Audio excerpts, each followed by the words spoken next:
Welcome to the Santa Henry Schools Podcast. I am Adam Puthoff, Superintendent of Santa Henry Schools. I'll be entering in my third year in this position.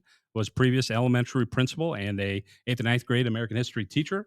My wife's name is Jill. I have three kids, Brady, Addie, and Kate, and we're looking forward to another great school year. My name is Courtney Imwally. I'm the elementary principal. This is my third year as principal. I am married to Marcus, and I have four kiddos, Brooks, Ivy, Luca, and Tate. I'm a graduate of Minster High School, and I still reside in Minster with my family. Even though I'm not originally from here, St. Henry has truly become home to me.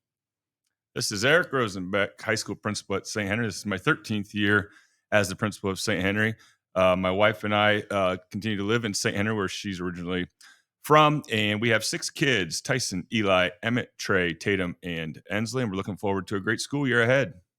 My name is Kyle Kunk, and I'm the middle school principal. This is my 12th year as being the middle school principal. My wife, Angie, and my three kids, Austin, Macy, and Ava, reside in the district, and we're looking forward to a great school year. All right, we're going to throw some rapid fire questions at these three principals here, and all they're allowed to do is to answer the question. No explanation is allowed.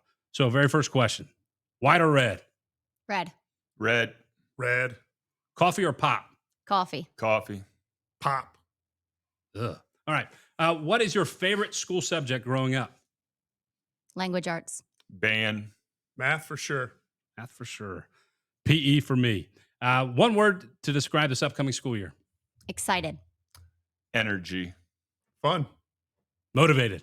All right. Through the strategic plan process that we've done at St. Henry Schools to try to get connected to our community and our staff and our students and better support them and be more intentional, kind of go around to each building principal and, what benefits have you seen through the strategic plan process, and how will it better support maybe the work that you do as a principal or for your staff or for your students? So we'll start with you, Mr. Rosenbeck.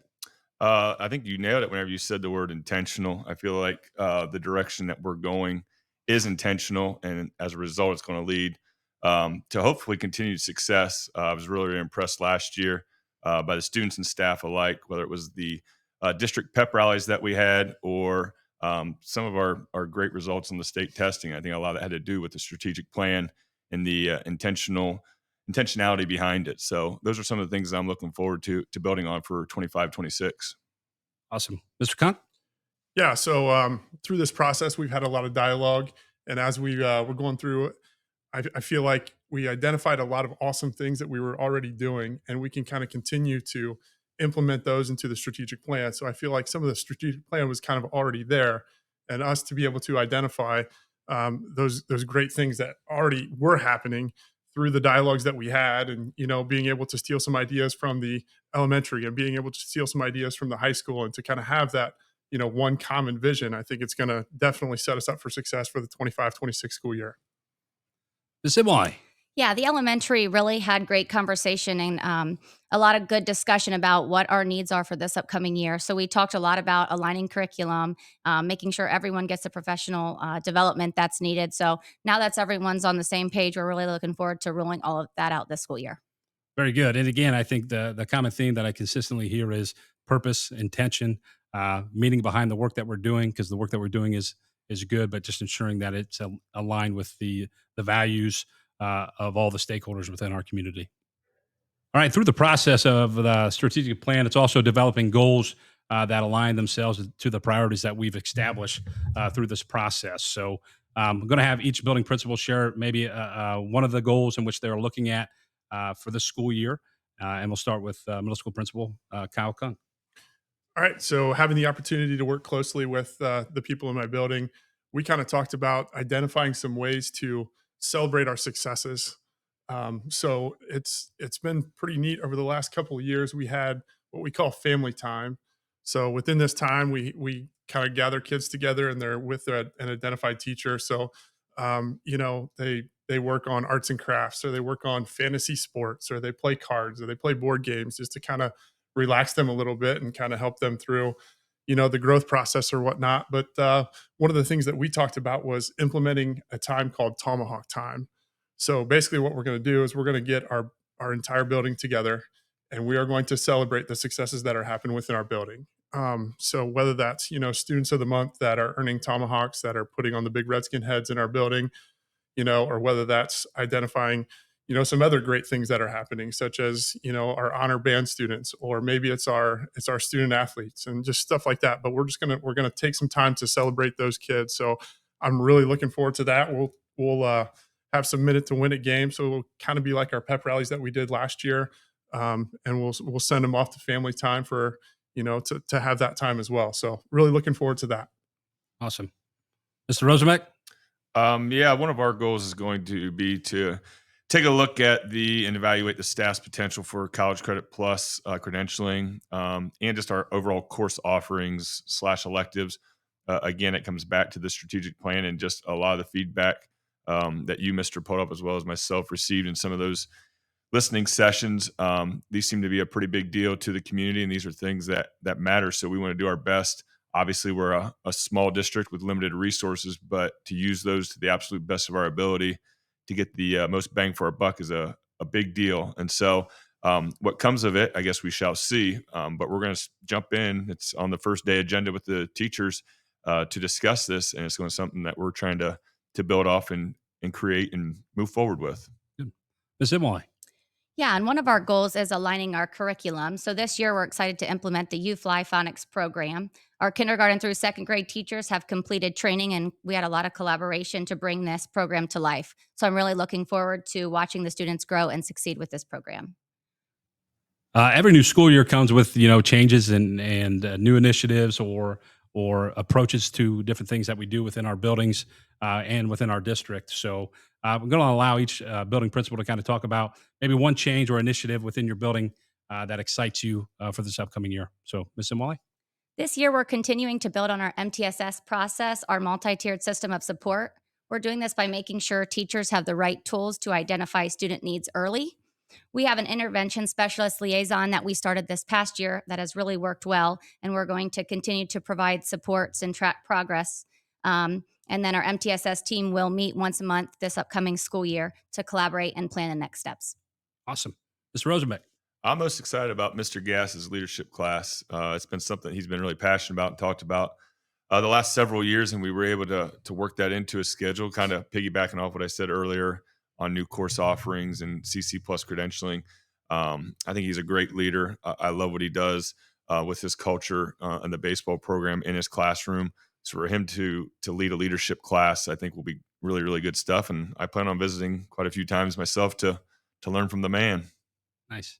Mr. Conk? Yeah, so last year we rolled out with some of our new social media pages with X, Facebook, and Instagram, and I think that to show and tell our story about what's going on in our building is really important. So I think that this year what we're going to do is we're going to try to have some regularly scheduled stuff that goes out on social media, and I think with last year being the first year, this year it will be better. So I'm really looking forward to having the opportunity to tell our story. For me personally, what really excites me for this upcoming year is getting a district leadership team put together of different stakeholders within our school district to provide opportunities for us to have dialogue about the things that are going really well and maybe things that we need to change or tweak, things of that nature. So I think trying to continually provide that platform for people to be heard, I think is important. And I think the district leadership team is that one giant step in the right direction. So looking forward to that. In the world of education, I think your purpose and your why you do what you do, I think really drives a lot of us to do the jobs that we do every day, impacting students in their lives in our communities. So I just kind of wanted to get a glimpse of what each building principal kind of sees as their why. Why do you do the work that you do? Because we all know it's not easy. It's very timely, but you continue to show up every day. So I'd just like to hear from each of you on your why. Ms. Emily? As an elementary principal, I feel I carry two perspectives, the lens of an educator and the heart of a parent. And that's really how I approach every day. I want every student walking through the door to feel comfortable coming in and want to grow every day. So even though I carry this title of principal, I have a strong staff behind me, and I feel like we collaboratively make a lot of decisions together, looking at what is best for the student and how we can make every child succeed. Very good. Mr. Conk? Yeah, so I feel like we're very fortunate in terms of working with such great people, whether that be our staff or whether that be our parents or obviously our students. Um, I also feel like middle school is a little bit different, where kids get the opportunity to learn what they want to do, learn what they don't want to do, but they are so impressionable at that age. It's really cool to kind of see them grow from young child to young adult by the time they leave as an eighth grader, and then having the opportunity to work with those kids again, in high school a little bit. So obviously it's our great community. We joke about being in a bubble, but sometimes I feel like we have such great people and we need to protect that bubble. So that's kind of why I do what I do. Mr. Rosenbeck. Yeah, mine would also be the people, whether it's the students and asking the senior girls how their attitudes are for the day and having some fun back and forth in the hallways, or it's talking to Mrs. Rose and listening to her laugh and carry the great attitude that she does. The people of St. Henry have always been great. I'm originally from Marushi, and I've never felt more welcomed in my life. It's a testament to the people and who they are. Whether it's a grandparent all the way down to our kindergartners now that I have a young elementary kids. So my why is definitely the people. It's really, really fun. If anybody ever hears me complain, I'm really, really happy, just so you know. Very good. And I kind of fall in line with a lot of the things that they articulated as well. It's all about the people. It's all about the relationships and seeing that growth and the impact that you can have not only on one child or one grade level or one building and then one district, one community. It's very fulfilling. And you know that everything you do every day is going to have a long lasting impact on those you meet. So, it's a great profession. It's a great job. So again, would like to thank people for tuning in to San Marie School's first podcast that we have presented, and have a great day.